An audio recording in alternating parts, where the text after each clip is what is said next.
Hello students, आज जो है हम एक्सरसाइज 4.2 क्लास 10th की क्वेश्चन नंबर 3 करेंगे। क्वेश्चन नंबर 3 जो है स्टेटमेंट्स के सम है क्लास 10th की। एक्सरसाइज 2 फर्स्ट और सेकंड क्वेश्चन जो है पहली वाली वीडियो में है, वो आपको मिल जाएगा। इसके डिस्क्रिप्शन बॉक्स में मैं दे दूँगी, ठीक है। अब जो है इसका थर्ड क्वेश्चन है इस एक्सरसाइज 4.2 का कि ऐसी दो संख्याएं ज्ञात कीजिए जिनका योग 27 हो और गुणनफल 182 हो। अब दो संख्याएं हैं तो हम कहेंगे कि माना पहली संख्या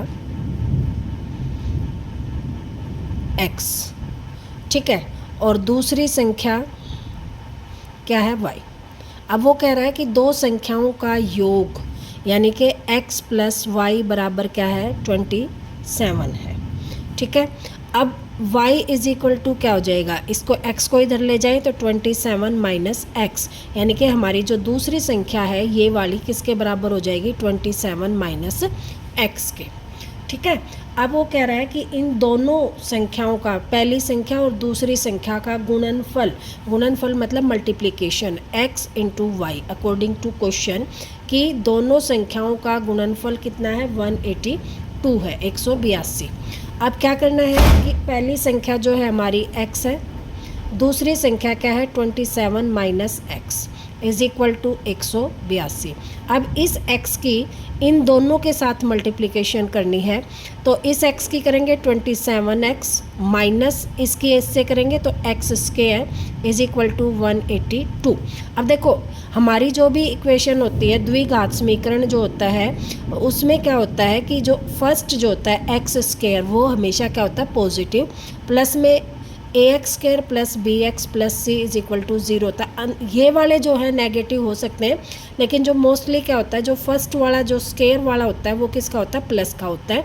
तो यहाँ पर हम क्या करते हैं इस जो एक्स स्क्वायर ये माइनस का इधर लाएंगे तो किसका हो जाएगा प्लस का, तो इस दोनों को जो है कहाँ ले आएंगे इधर ले आएंगे इक्वल के, तो ये हमारा बन जाएगा, इसको इधर लेके आएंगे तो ये बन जाएगा प्लस का एक्स स्क्वायर, ये प्लस का इधर लेके आएंगे तो माइनस का 27x, और ये एज इट इज़ रहेगा क्योंकि ये इधर ही है प्लस 182 इज इक्वल टू 0, ठीक है। अब 182 के फैक्टर इस तरह से करने हैं कि यहाँ प्लस का साइन है तो जोड़कर कितना बन जाए 27, ठीक है। अब इस 182 के फैक्टर करते हैं, सबसे पहले पीछे 2 है तो 2 से जाएगा, ठीक है। अब 91 किसके टेबल में जाता है 13 के में, 13 सत्ते 91, ठीक। अब देखो एक फैक्टर तो हमारा 13 हो गया, एक 7 दूनी 14 हो गया, 13 और 14 इन दोनों को जोड़े हम तो कितना आ जाएगा 27, ठीक। अब क्या है कि देखो यहाँ पर किसका साइन है माइनस का, और जोड़ते हैं तो दोनों साइन इक्वल होते हैं, या तो दोनों प्लस के होते हैं या दोनों माइनस के। अब इन दोनों को जोड़ेंगे तो क्या आ जाएगा हमारा माइनस का 27, और हमें भी चाहिए भी माइनस का, तो दोनों किसके हो जाएंगे माइनस के, और हम इसको लिखेंगे x square minus 13x minus 14x plus 182 is equal to 0। यहाँ से जो है x कॉमन तो आ जाएगा x माइनस 13, और यहाँ से माइनस 14 कॉमन, यहाँ आ जाएगा x, और माइनस 12 तो ये माइनस वाला प्लस का हो गया, प्लस वाला माइनस का हो गया, ये आ जाएगा 13 बराबर 0, x माइनस 13, और यहाँ से आ जाएगा x minus 14 is equal to 0, और ये हो जाएगा x minus 13 is equal to 0 और x minus 14 is equal to 0, तो x इज इक्वल टू 13 और x इज इक्वल टू 14। अब देखो अगर पहली संख्या 13 है, x इज इक्वल टू 13 आया, तो दूसरी संख्या क्या आ जाएगी 27 माइनस 13 यानी कि 14, ठीक है। और अगर x इज इक्वल टू कितना है 14, तो दूसरी संख्या क्या हो जाएगी y बराबर क्या है 27 माइनस x, तो 14 क्या हो जाएगी 13, तो हमारी संख्याएं निकल गई 13 और 14, चाहे वो 13 हो तो दूसरी 14 आ जाएगी, एक 14 है तो दूसरी कितनी आ जाएगी 13 आ जाएगी, ये हमारा आंसर आ जाएगा, ठीक है। अब जो है इसका ही थर्ड का फोर्थ क्वेश्चन कह रहा है कि दो क्रमागत धनात्मक पूर्णांक ज्ञात कीजिए जिनके वर्गों का योग 365 है। अब क्या कह रहा है, कर्मागत। कर्मागत होते हैं, कर्मागत को हम जो है लगातार बोलते हैं। लगातार, लगातार का मतलब समझो, कर्मागत और लगातार एक ही चीज़ है। जैसे 3 और 4 हो गया, 5 और 6 हो गया, 15 और 16 हो गया। कोई भी संख्या, दो संख्याएं बोल रखे हैं तो दो संख्याएं लगातार होंगी। तो एक जो है मान लो 3 है, इसमें एक जोड़ दिया तो हमारी क्या आ गई, अगली संख्या। ठीक है, तो हम यहाँ लिखेंगे माना पहली संख्या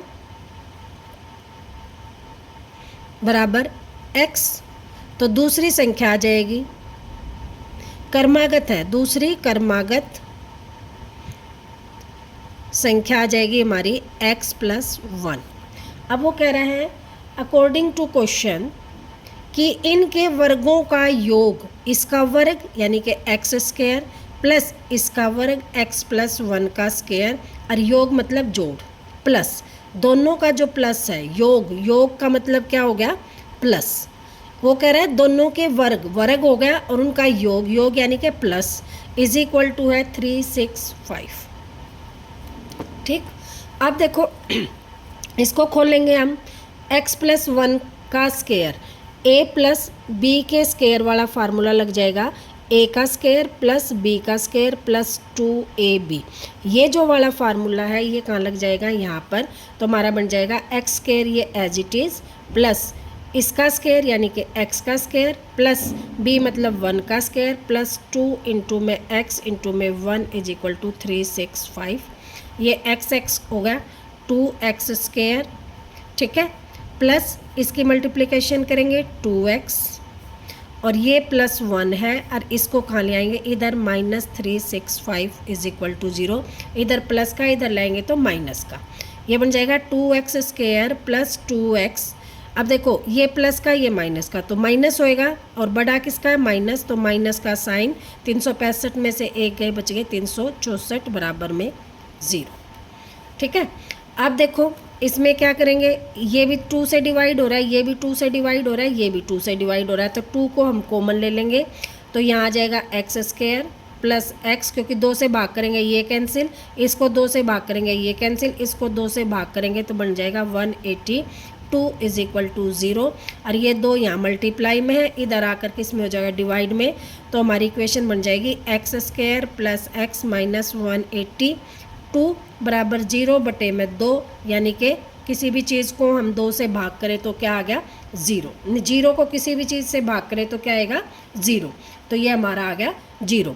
अब हमारे फैक्टर देखो, अब 182 पहले वाले क्वेश्चन में था, 182 यहाँ है, तो हमारे फैक्टर क्या बने थे, 13 और 14, ये हमारे फैक्टर बने थे। अब वो कह रहा है माइनस करके 1 बचे, तो 14 में से 13 गए, 1 बचेगा, और प्लस का है तो बड़े वाला प्लस का, छोटे वाला माइनस का, तो हमारे फैक्टर बन जाएंगे x² plus 14x minus 13x minus 182 बराबर 0। यहाँ से x कॉमन, x प्लस 14 आ जाएगा, यहाँ से माइनस 13 कॉमन, x प्लस, देखो माइनस बाहर लिया तो ये माइनस का तो प्लस हो जाएगा, 14 बराबर में 0, तो ये आ जाएगा x प्लस 14 और x माइनस 13 बराबर 0।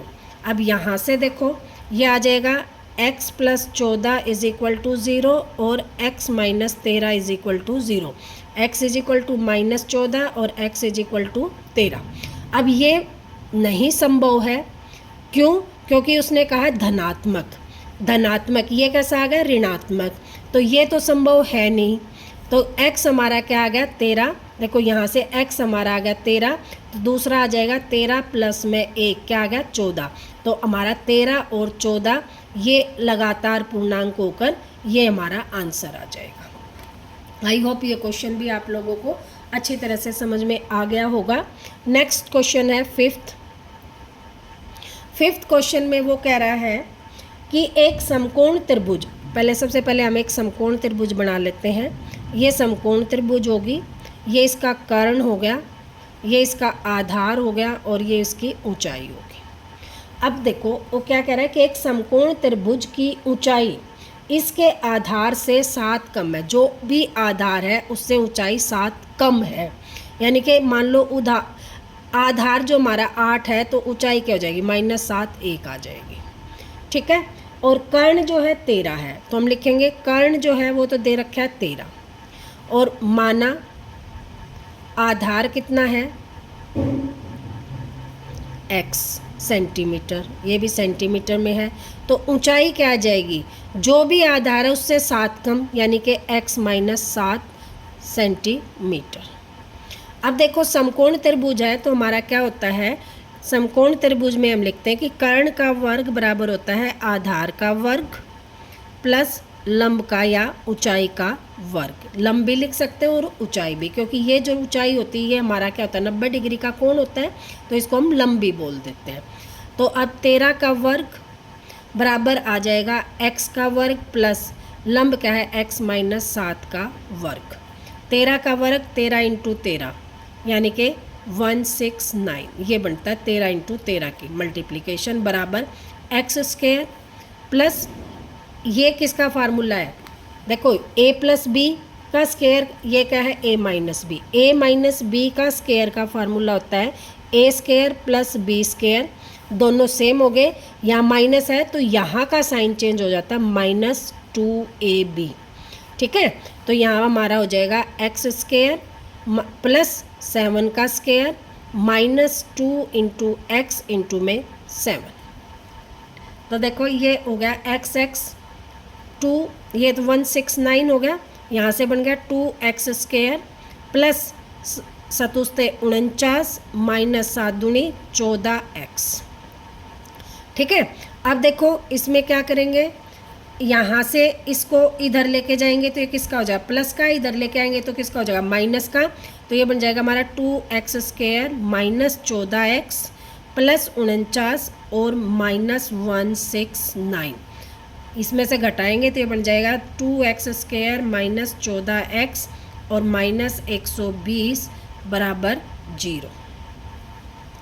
अब देखो 2 से ये भी डिवाइड हो रहा है, ये भी डिवाइड हो रहा है, ये भी डिवाइड हो रहा है, तो 2 को हम क्या कर लेंगे कॉमन ले लेंगे, तो हमारा 2 कॉमन आने के बाद ये बन जाएगा 2 बाहर आ गया, x square minus 7x minus 60 is equal to 0, ये 2 इधर आकर डिवाइड हो जाएगा तो क्या हो जाएगा 0 और ये 2 यहाँ से कैंसिल हो जाएगा, ये हमारी इक्वेशन बन जाएगी।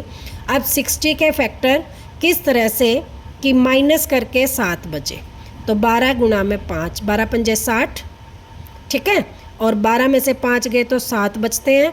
अब ये माइनस का तो ये माइनस का और ये किसका हो जाएगा प्लस का, x square minus 12x plus 5x। अब देखो 12 में से 5 गए 7 और जो बड़ा साइन है माइनस का तो ये माइनस के 7x हो गए, माइनस में 60 बराबर में 0, ठीक है। अब ये हमारा बन गया, इसको x कॉमन x माइनस 12, यहाँ से प्लस 5 कॉमन x माइनस में 12 बराबर में 0, ठीक है। तो x माइनस 12 और ये बन गया x plus 5 is equal to 0। अब देखो यहाँ से x minus 12 is equal to 0 और x plus 5 is equal to 0, ये तो आ जाएगा x बराबर 12 और ये आ गया x बराबर माइनस 5। अब लंबाई चौड़ाई ऊंचाई ये क्या है माइनस में नहीं होती, नेगेटिव नहीं होती, ठीक है, नहीं होती, तो ये क्या हो गया कैंसिल, आंसर आ गया हमारा x इज़ इक्वल टू 12। अब x हमने क्या मानना था आधार, आधार आ गया हमारा 12, ऊंचाई क्या थी x माइनस 7 यानी कि 12 माइनस 7 कितनी आ गई 5, ये भी सेंटीमीटर ये भी सेंटीमीटर, ये हमारा आंसर हो गया, ठीक है। अब नेक्स्ट क्वेश्चन है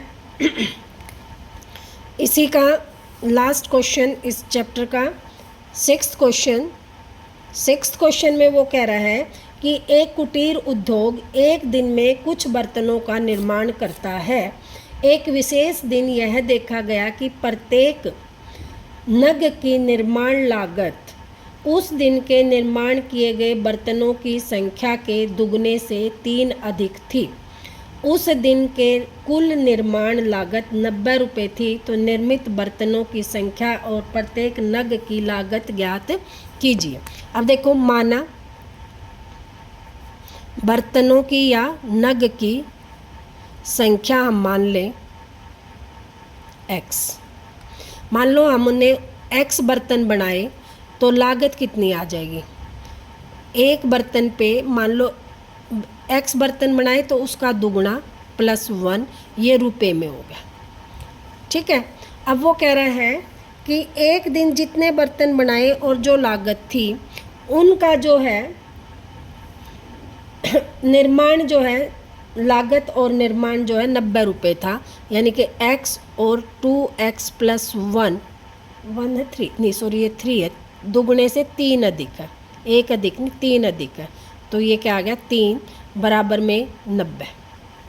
जितने बर्तन बने और उन बर्तनों की जो लागत थी उनकी मल्टीप्लिकेशन क्या है 90 है। तो यहाँ से हम मल्टीप्लाई करेंगे 2x² + 3x और इसको इधर ले आए -90 बराबर 0। अब 90 की और 2 की मल्टीप्लिकेशन 180 और इसके टुकड़े इस तरह से कि क्या बचे 3 बचे, टुकड़े कर ले 2 से 90, फिर 2 से 45, 3 से 15, फिर 3 से 5। अब देखो 5 दिए 15, ठीक है, 4 दिए 12, 12 और 15 और प्लस के देखो 12 में से 15 गए, 3 बच गए और प्लस के बचने हैं तो बड़े वाला प्लस का, छोटे वाला माइनस का। हमारा बन जाएगा 2x² प्लस में 15x माइनस में 12x -90 बराबर 0। यहाँ से 2x कॉमन, क्योंकि 2 से 15 भाग नहीं होता तो सिर्फ x कॉमन, ये आ जाएगा 2x + 15।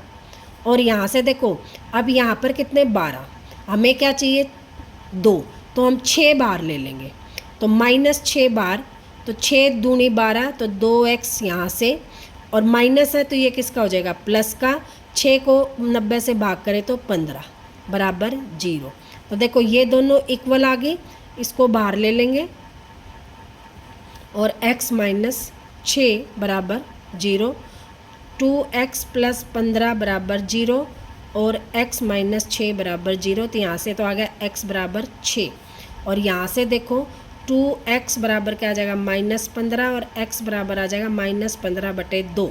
अब बर्तनों की संख्या तो ना तो माइनस में हो सकती ना आटे बटे में हो सकती, तो यह संभव नहीं है। तो बर्तनों की संख्या आ गई हमारी 6, ठीक है, नग तो आ गए हमारे कितने 6 और प्राइस कितना आ गया, लागत कितनी आ जाएगी 2 गुणा में 6 प्लस में 3, 6 दूनी 12 + 3 यानी कि 15 रुपये।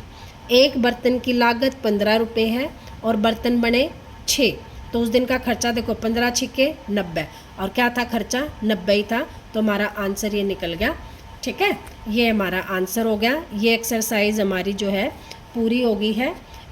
ठीक है, इसमें से अगर कुछ नहीं समझ में आता है तो आप कमेंट्स करके पूछ सकते हो।